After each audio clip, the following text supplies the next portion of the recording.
yeah, no, this is fun. It's just casual conversations and Mhm. um yeah, looking forward to it. Always All fun. right, Always fun. awesome. Always fun to talk about. Well, Talk yeah, anyone yeah. feel free to use the chat. If there's something you'd like to say, we will have open for discussion towards the end. But if something pops up, go ahead and use the chat or raise your hand. But otherwise, the format of this is Tom and I just talk. Yeah, And for the most part, we are going to ignore you all completely and just talk like like we normally do. But yeah, if we notice that you put something in chat, maybe Andrew will read it. But um, yeah, no, we're just going to talk and ignore you. yeah, No, that's true. I'm so used to doing webinars where it's like it kind of I don't know, this is different. So I'm still trying to get used to the fact that we're just talking to people, we're not including people. So, but yes, if something really is urgent or you really have something to input, feel free to use the chat. yeah, But yeah, so we're this is a CEU free environment. Like we're not here to educate you or right. give you credits and things like. Let's just have a good fun conversation. That's the goal. Okay, so like I said, we're going to talk about joy today. I know Tom, you've talked about this quite a bit, so I'll let you go ahead and just kick things off and we'll get rolling. Thank you. Yeah, and it's funny, because joy's always equated with laughter and is and as have the Farley family, like, oh, you're funny, you must have like joy, in every it's like that top drawer in the kitchen just filled with joy. um but that's not true. Like we used humor in my family growing up kind of as a coping mechanism, as a defense, from all these other emotions that we should be feeling as a human. We were afraid to go there. Certainly, that makes sense on the negative emotions. We laughed um, to protect ourselves from that pain. But the flip side of that is, and I talk about this, is that when somebody in my family was experiencing joy, we didn't know what we were looking at, and so we laughed there too. We couldn't even go to the positive end of the emotional scale, as I like to call it. We just kept it at that laughter thing, and so we never developed some of those other emotions. But and certainly one of those would be joy, and I somebody asked a good friend of mine asked me uh kind of just before I got divorced. This was like 15 years ago. We were talking through this, like, oh, it was a real tough time in my life. And he asked me, like, well, when was the last time you felt joy? And I'm like, Mhm. hey, hey, back off, man. No, I'm like, hey, easy. I'm like, I don't, I go, and I said, well, honestly, when my first daughter was born, like, certainly that was my first glimpse at it. But then I followed that up with where I was at the moment. It's like, honestly, I don't know if I'll ever experience that level of joy again. I was convinced that that was going to be always be elusive. And what a horrible play. That just tells you where I was. Yeah. And um, I think I continued along that line, until very recently. That luckily I got into recovery, and we'll talk about this. All of a sudden I'm like, I don't know if I experienced that level of joy again. Uh, um, but I think I'm getting closer, or at least I'm like open to like it's possible. I'm open to the possibility. So that's why I love this topic, because it's kind of a still a heavy lift, and it's kind of a vulnerability point for me. But that's where I've learned that I heal, and again I do it. Here we are in a webinar, you know, talking about it with a bunch of strangers. Um, but I couldn't have done that. I couldn't have figured joy out on my own. Right. It's stuff like this that helps me kind of at least kind of understand, it points me in the right direction. So I appreciate this conversation, Yeah.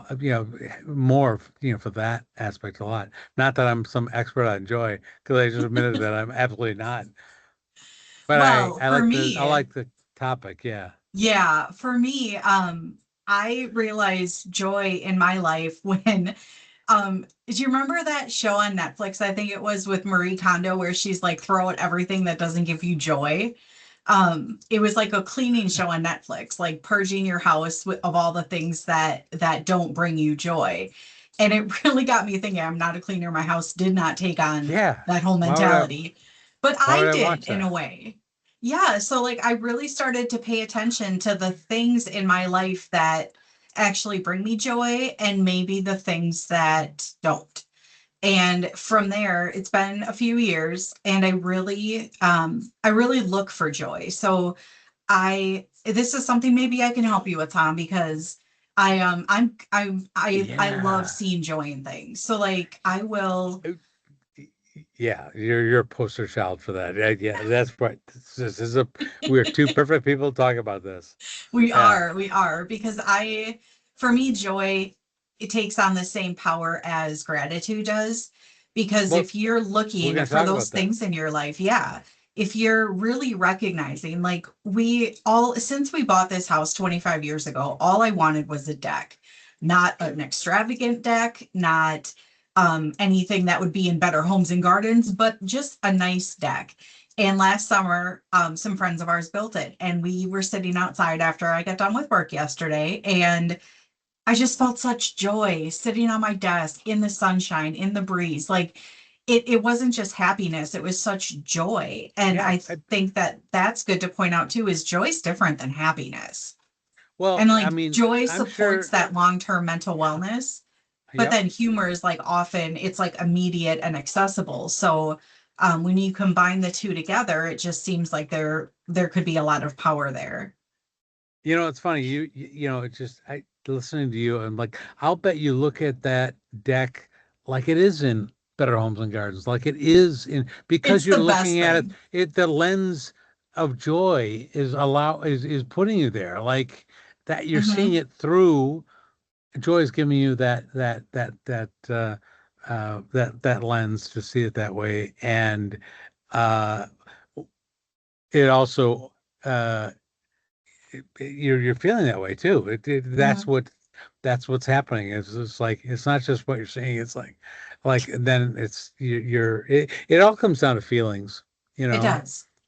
Yeah, Yeah. and that's the thing is recognize what you're feeling though. Like it's no different than if you're feeling sadness. You're like, boy, I'm feeling really sad. But it's okay to acknowledge when things go well. And it's okay to be like, wow, I have this brings me a lot of joy. Like coffee. Coffee brings me joy. You go run to Starbucks and grab me a coffee, I will be joyful. Like Yeah. it'll be a great day. So finding those things that matter to you and like allowing them, giving yourself permission to feel that way, I think is really important too. Yeah, coffee ice cream brings me the Oh greatest yeah, joy. I love that. It's really funny. This I was just my ADHD riddled mind, it was going in 50 directions every time I hear you talk about it. Like one of them was when you're talking about a cleaning show, and for me, it's like I don't know who wants to clean their house. Right. For me, it's the cooking shows. It's Mhm. like, and it's almost like humor and laughter. It's like I like to eat. I don't, it doesn't bring me joy, but I look at food kind of it does manage my emotions, but like, and that's why the cooking shows I'm intrigued by. I'm like I like them, but then all of a sudden it gets like it hits a nerve. Like I gotta back away because I'm like I bet if people ask me, do you cook? I'm like, no, but I bet that would bring me joy. It's like I look at food like like it's humor. I don't know if that makes sense to you. It's like So I'm not going deep enough into, you know, either the human experience that creates joy or even the eating experience that creates joy. Like there's so much more that I could be doing to get to that place of joy. yeah, Wow. That was weird. that was profound. Oh my gosh. Yeah, but I mean, you're absolutely right. And it just, I think listening to you talk, it does almost feel like when you said that, like your family, you would use the laughter and stuff in place of those real feelings. I think that, do you think that that kind of ingrained in you that feeling, that true happiness and joy is something that you don't deserve? Or tell me a little bit about why you have such a hard time with joy, if you don't mind. Well, because we used humor and laughter to build a wall, because of Yes. fear, and so it didn't produce the positive emotion that it should have, you know. Yeah. Eh, so like this is all new stuff, and as I said, like now that I've kind of opened myself up to the possibility of joy, then I look for ways that might be the pathway to that. And I think uh now I've said this before, it's kind of like, for instance, laughter, like I know I've said it before in some of our talks. One of my favorite quotes from Maya Angelou is that only equals can laugh together. Only people that are, truly laugh together. If it's not real humor, it's not real laughter. So when we're laughing at ourselves, it's a coping mechanism. If we're laughing at Yeah. somebody else, it's out of fear. But together it's that. And now when I look for humor, you know, that connects me, that I can connect with people. And I think as a first kind of step, that I think that's what opens the door to joy. You know, at least if you're coming, from a laughter humor place, like it was creating a wall. But like when I'm using it to connect with people, my humor, um, I can almost feel what comes next is joy, the joy of that connection, the joy of, however that connection is making me feel. And like I'm kind of pecking away at it, but like knowing that it's just there beyond my reach wants me to continue going down that road.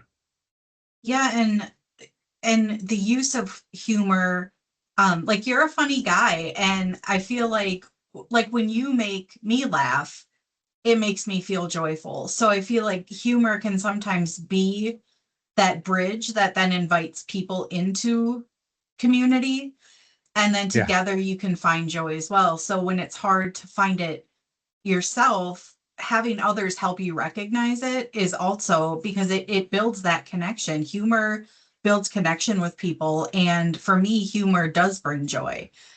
So I feel like, when you laugh at me or you laugh at yourself, um, it, at least for me, it makes me feel, um, everything feels better after a laugh, I think, in my Yeah, opinion.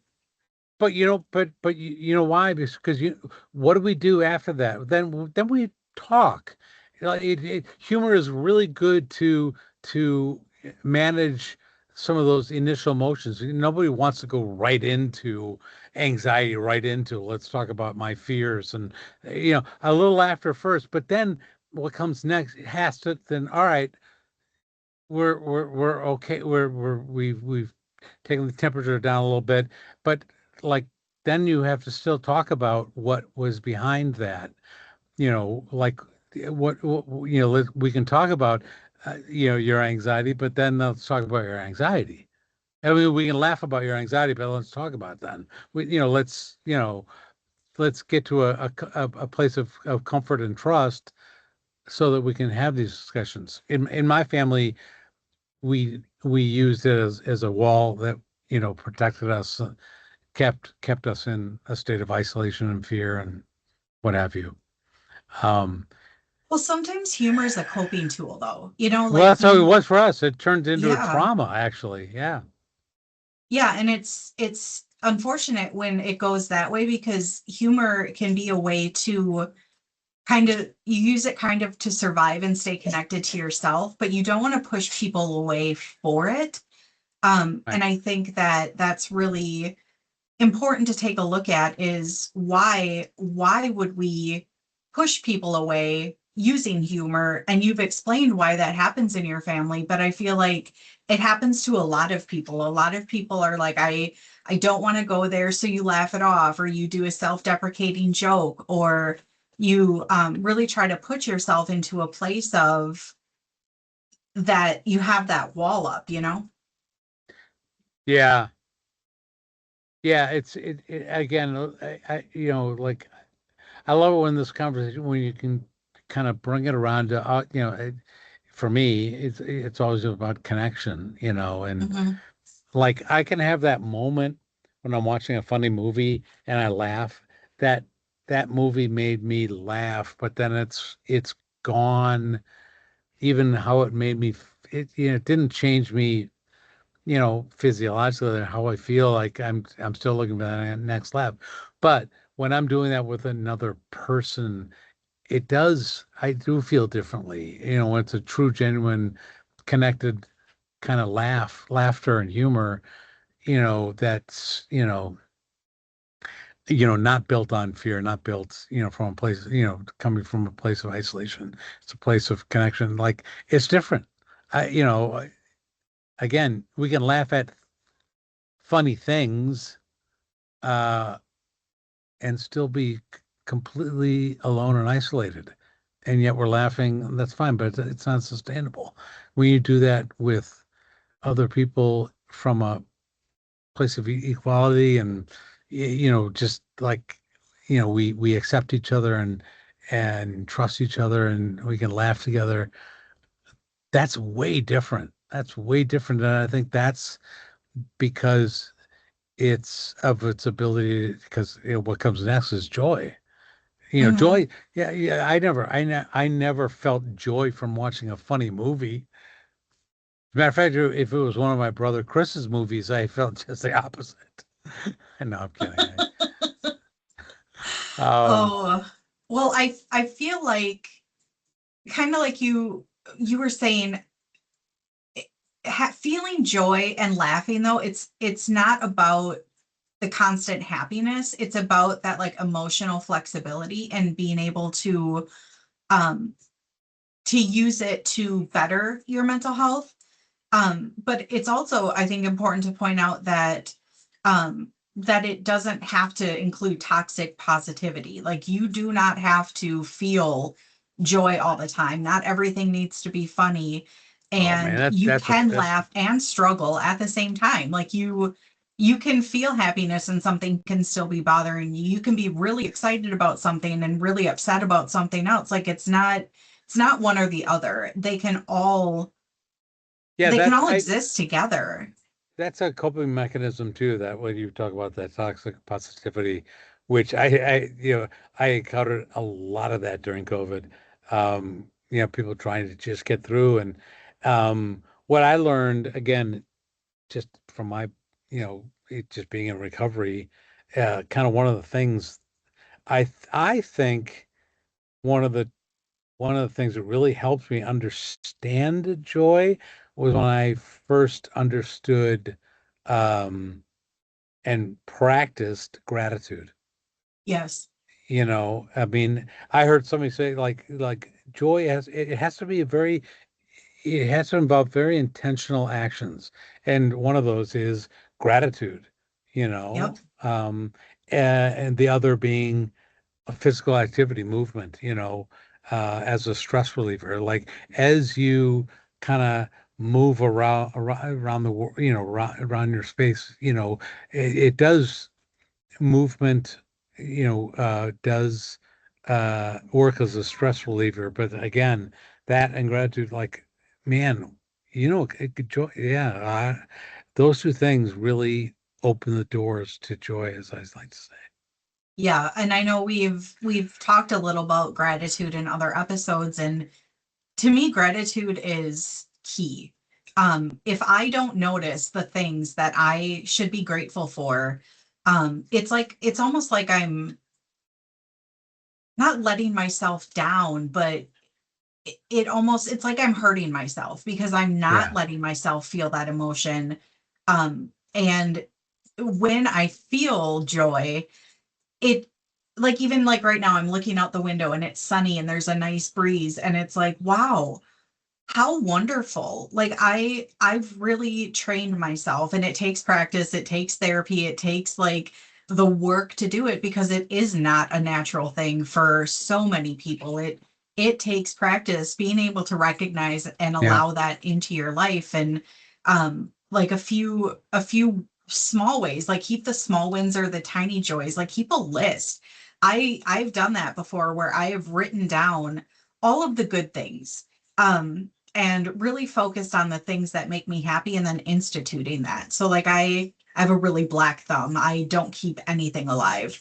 But I wanted some green in my office. So I was like, this is great. My husband hung up a planter rod that I can have like 3 or 4 plants on, and I'm looking at my plant and it's still alive and I'm like, oh, the joy. Like it's you find it in the little things, and that it doesn't have to be something monumental, but really recognizing what makes you happy, and you can find the joy in that. Then I think they go hand in hand, even though they're separate things. It's really hard to find joy without that feeling, that emotion of happiness.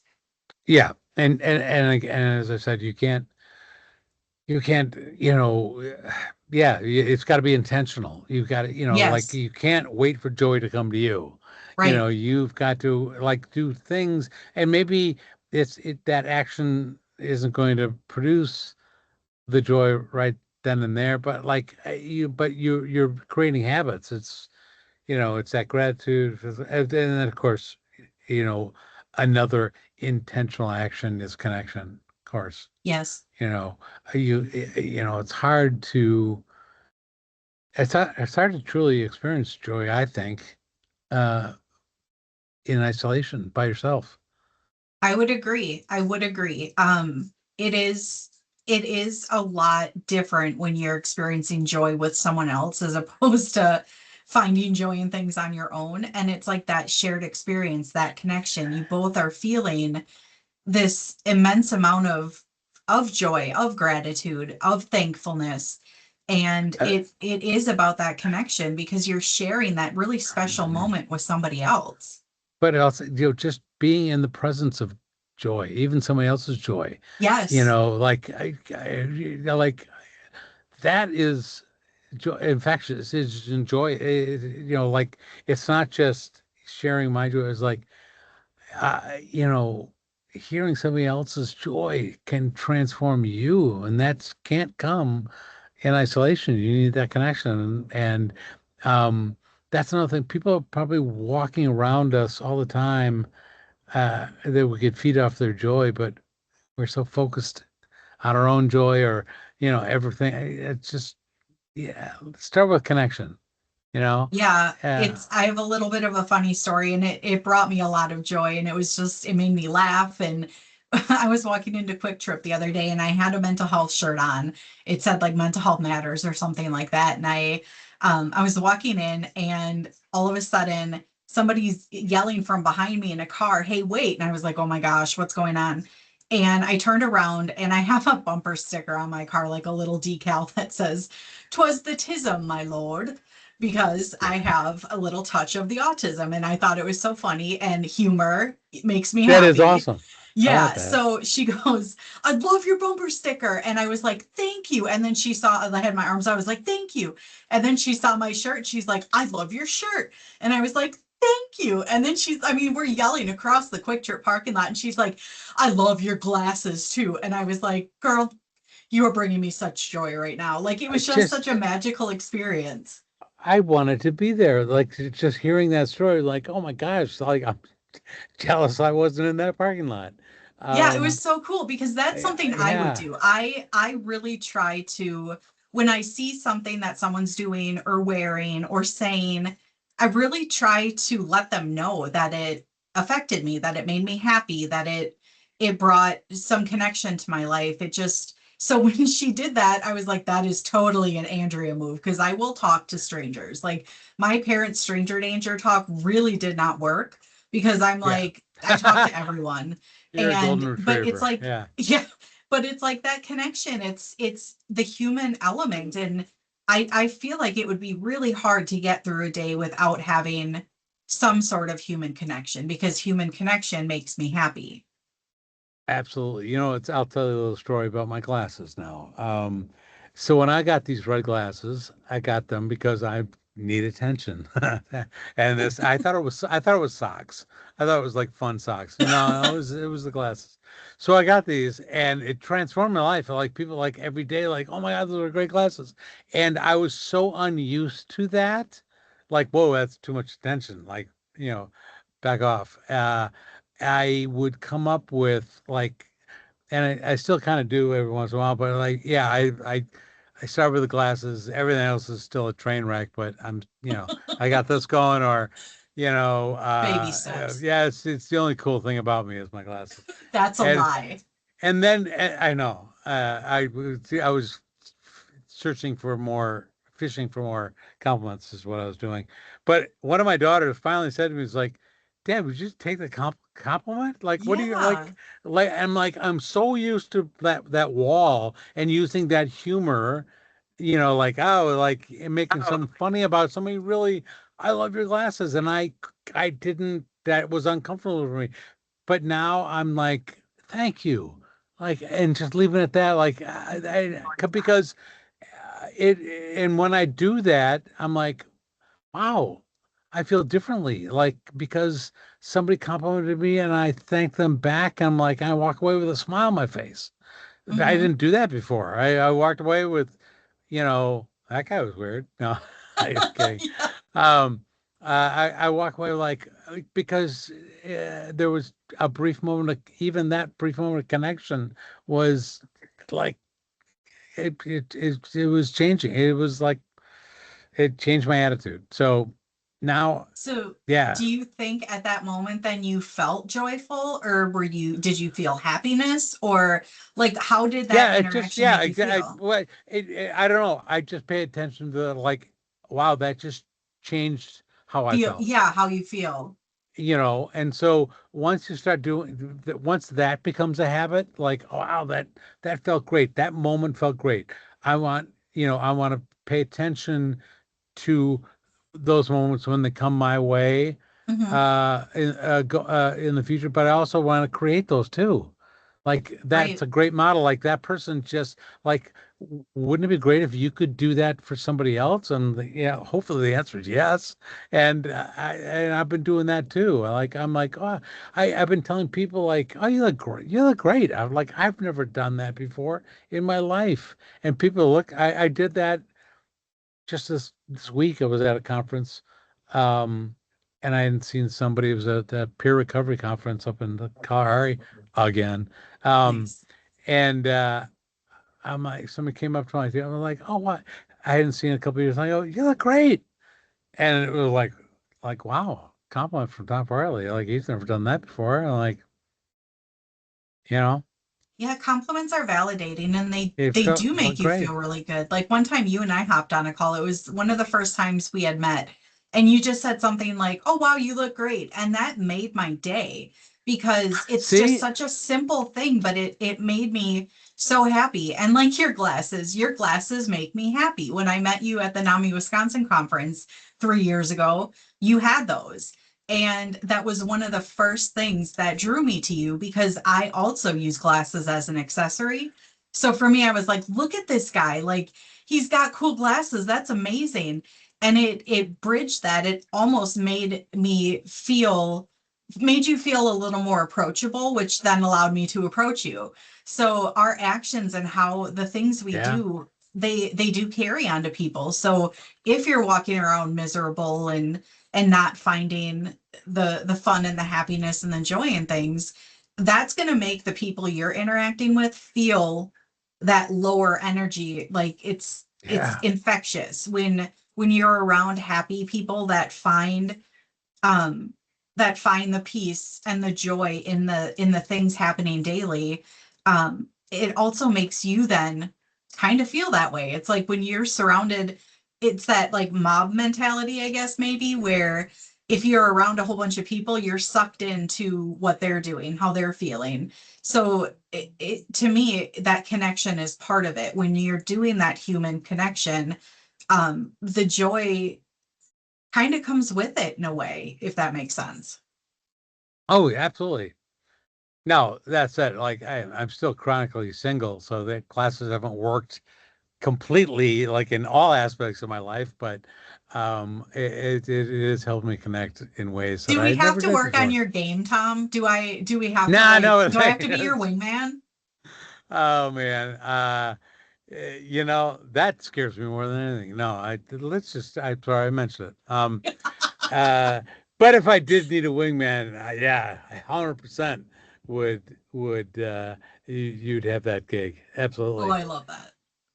So here's something. I did a little research online about happiness and joy, whatever. And this was a Harvard Health study uh, that I saw, and they broke it down in their research. They said that 50% of happiness is genetic. You know, Really? 50% is like, I mean, we're humans. We're come out of the box, hopefully with a lot of that already there. Right.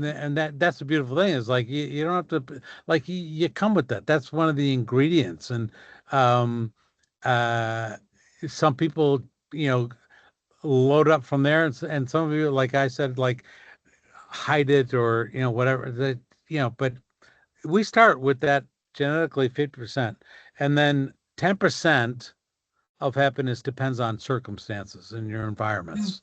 Mm-hmm. Makes sense. But that's only Yep. 10%. It's only 10%, you know. Yeah. Um, That is interesting. you know, and then the final 40%, if I did my math right, yeah. 40% of happiness is within our control. I would Like agree with that 100%. genetic, you can't control what you get genetically, and or sometimes mostly the circumstances, but like so much is like the habits, the thinking patterns, um, and those are the intentional actions that we talked about before. That's where that comes into play. Your what's in your control. Your intentional habits actions can help your habits and your thinking. So Yeah, I mean that actually does kind of make sense when I think about it because like I have bipolar disorder. I didn't do anything to get that. It's what was in my brain that developed at a certain point in my life. But I still intentionally work towards recovery. So yes, I could have just sat there in my mental illness and been miserable and pulled people down with me and I could have let it destroy me.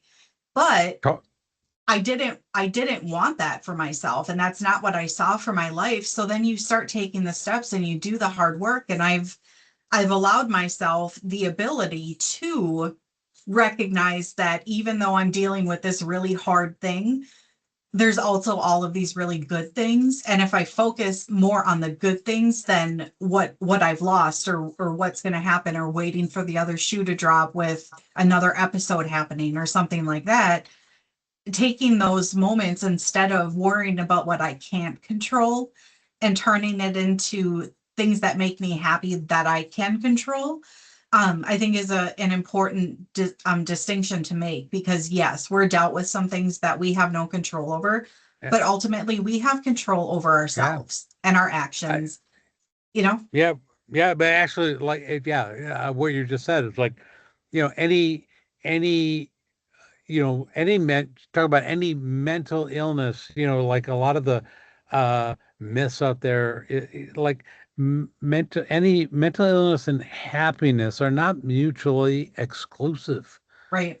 Because one of you don't get the other, no, that's not the way we're put together as humans. You can still experience high levels of happiness, but you got to do the work. And the thing is, I wish I'd known this earlier in my life, is that those high levels of happiness can be uh, protective just as much as they can block people out. Like laughter can kind of build a wall. Happiness, can protect you and keep you safe as well. Yeah, you could be in your bubble of happiness and like And just kind of block everything else out. And sometimes we need to do that. Like, but I especially would, with, oh, go ahead. well, no, I would say, but on happiness is also infectious. Oh, yes, it So is. It really is. And that's why, just for me personally, a lot of my circle, okay, Dip wants to be a part of this webinar or this podcast. So here's Dip. Hello. see, the infectiousness of happiness that we're seeing right there. That's beautiful. Yeah. Yeah. And like my animals bring me so much joy. So when he's not leaving me alone, I'm like, leave me alone. Oh, good. The cat interrupted brought Julie joy. Yeah, Great. and then So, and the happiness is all coming from you because cats aren't happy. We know that. no, They just, cats, but they cats are can, annoying, but I yeah, love but them so much. as annoying as they are, they bring such joy and happiness. That's weird, Right? you Like one know? of the things that makes me the most joyful is when I walk into a room and one of the cats is like laying on one of their spots sleeping. Like to me, it's just so Yeah. cute. And I'm like, oh my Uh, gosh, it makes me so happy. I have so much joy. And it's like those little things. Like I have pets because they make me happy. And like I have a moonroof in my car because it makes me happy. I feel so much better when I'm driving around on a sunny day like this with my sunroof open. So it's like finding those things that make you happy and embracing them. Like when I bought my new car, I wasn't going to buy a car without a moonroof because I knew that that would be something that I would really enjoy. that's So so I cool. didn't settle and I advocated for myself and I did the things, took the steps I needed to make myself happy. It didn't just happen, if that's an okay example. Yeah, I'll give you another one. You know what my favorite candy bar is? Let me guess. Let's see. Reese's peanut butter cup. Oh my God, no, it's Almond Tell Joy. me. Come on, Almond Oh, almond Joy. joys are That was good. a gimme. That was a layup. I I'm mean, so sorry. Well, now I know what I'm going Reese's to bring you Reese's when you Reese's come number up here. two. Reese's number two.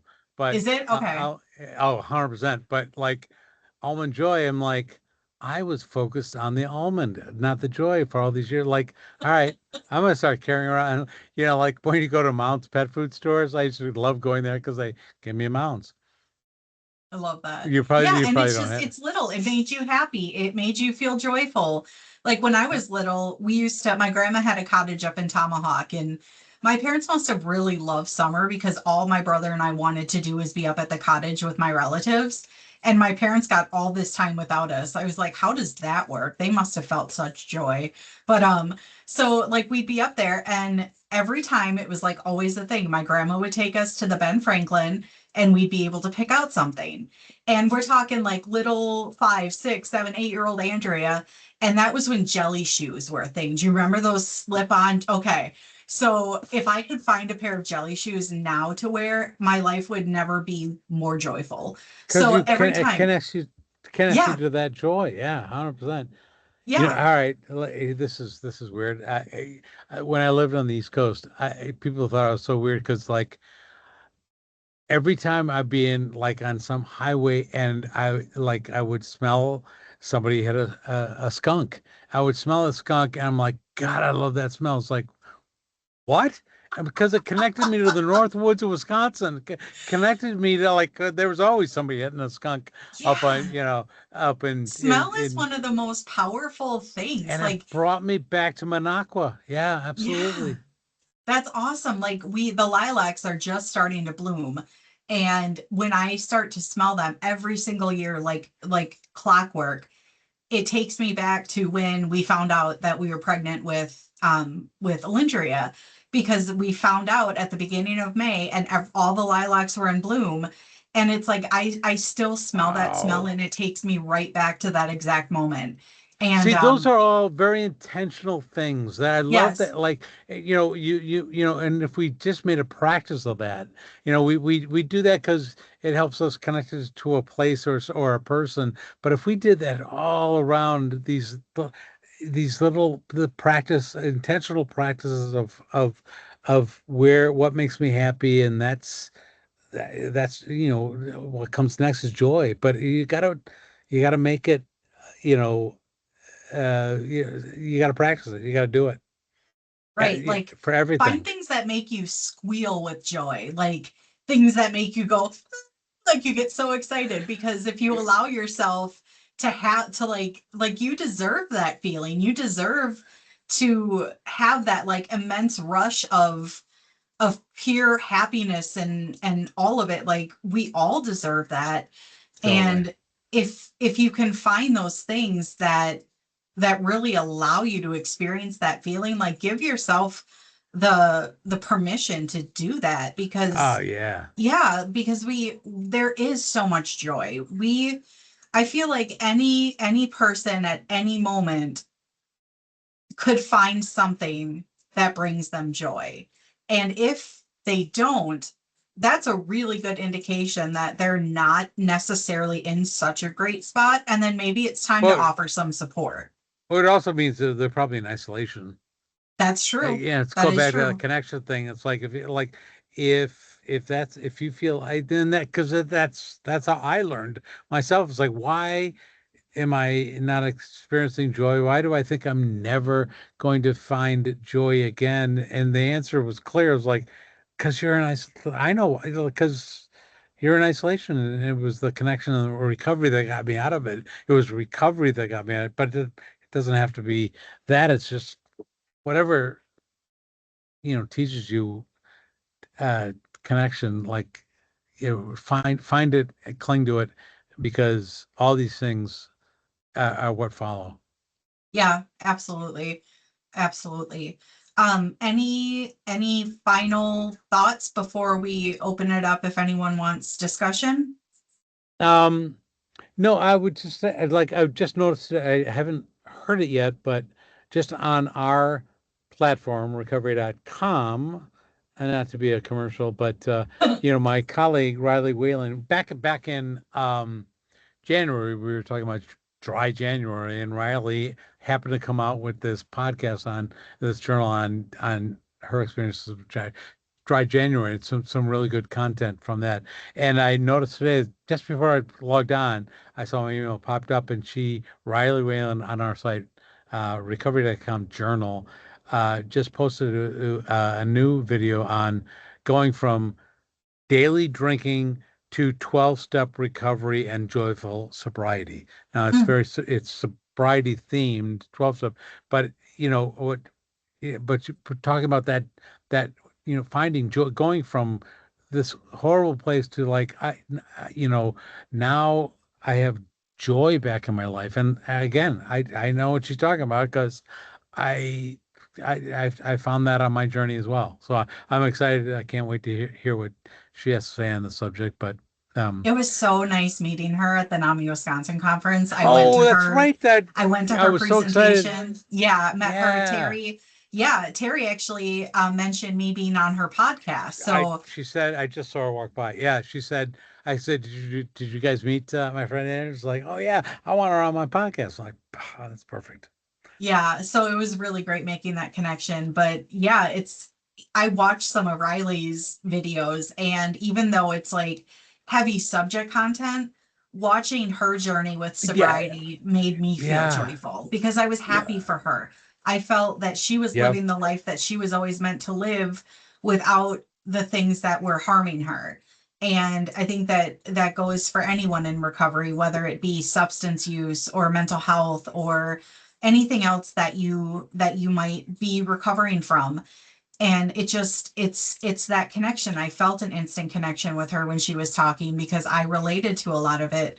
And knowing that I wasn't alone, knowing that other people Yeah. understand, that connection really brought me a lot of joy because I was like, look, we're all living with stuff. We all have to take a moment and find the happiness and find the things that soothe us, that boost our mood, that just Right. give us what we deserve throughout the day. Busy day at work. Stop, go outside for 5 minutes, do some grounding. Like I'm telling you, I probably sound like a witchy hippie, but take your shoes off, stand in your grass with your feet flat on the ground, and just breathe and let the air, let the universe, let the breeze just kind of reset you. That brings me a lot of joy. And it's so Wow. easy and it's fun. Like stand in the grass barefoot. It's amazing. So there's lots Yeah. of different things that you can Yeah. do to really surround yourself with those positive feelings and that human connection. It's funny going back to the numbers I was talking about, the research, the Harvard research. You look at somebody like take Wiley, for example, some in recovery that yes, we talk about this, rock bottom and this journey that we were had and all the stuff that we had to overcome. But going back to these numbers, it's like that's that 10% on circumstances. Like all these things that seem, oh my God, that are so dramatic in our journeys and our stories. Like, yeah, it's 10%, Yeah. of the happiness kind Yep. of, model. Like, yeah, 50% is genetic, 40% is, within your control to do stuff. And she's modeling that, that would like, all right, now when I realize that I'm in control, here's what I'm doing. And, find people that have figured that out. That like, because I like what is in my control. Like people Right. are showing us that all over the time, all over the place, Yeah. and that those horrible train wrecks in our life, 10%. Mm-hmm. You Mm-hmm. know, Yeah, it doesn't define you. yeah, Awesome. Well, I this was great. I think it was really good conversation. We have 10 minutes left if anyone wants to chime in or anything. But otherwise, yeah, thank you so much for coming. Please have a great rest of your day and take great care. yeah, absolutely. It'd be really cool if somebody on this call was actually named Joy. That'd be fun. That'd be a good kind of closer. Like, hey, there's Joy. There she That would is. be great. I, That actually I, happened at the NAMI Wisconsin conference. Tony Thrasher was presenting and he was talking about hope. And he was asking the audience some stuff about hope. And I was like, I feel hope every day because my daughter's name is Hope. And it was just like, ah, yeah, it was just one of those magical things where it's like, yeah, eh, it fit. And it's like, yeah. yeah, so it was pretty cool. But yes, What's that? Phelan has her hand raised. Oh, what? Oh, Sorry, I clicked the wrong button. I did want to share that my cats have brought me a lot of joy and do have a lot of joy. So I was pet sitting for a friend. They did not know the cat was pregnant, neither did I, until she gave birth in my lap. I kept her and the two babies. So the babies have only ever known the comfort and safety of my home, and we travel throughout the house like as a family unit, and they are always piled on top of me. They all have their own unique personalities, and especially when I first got them, there were plenty of times that I just kind of like sobbed out of the love and softness that Yes. they provide because they're so sweet. And then you just mentioned the joy piece. So I was actually on site, and across the hall was a guest speaker whose name was Joy, and she was presenting on joy for, by the way, $40,000 a speech. So yeah, I know. It was funny because I said to them, I said, Tom, those are some goals right there. we got to start charging. No, I have much more joy when I can give it away for free. Fine, you're right. Serious. No, how much was that? Like maybe, all right, 40. That's a game changer. Yeah. Um, yeah. when you go, well, yeah, as I said, and even thinking about joy, like, man, like, yeah, I do want that. Yeah, you want that, like, all right, so now I'm gonna be looking for that the rest of today, and Yeah, um, and you I wouldn't deserve have it and done you're that. worthy of it. I wouldn't have done that otherwise. Yeah, exactly. Totally. Wow, another good one. Like and again, I'm no expert on joy by a long shot. It's still a heavy lift for me, but boy, did I have fun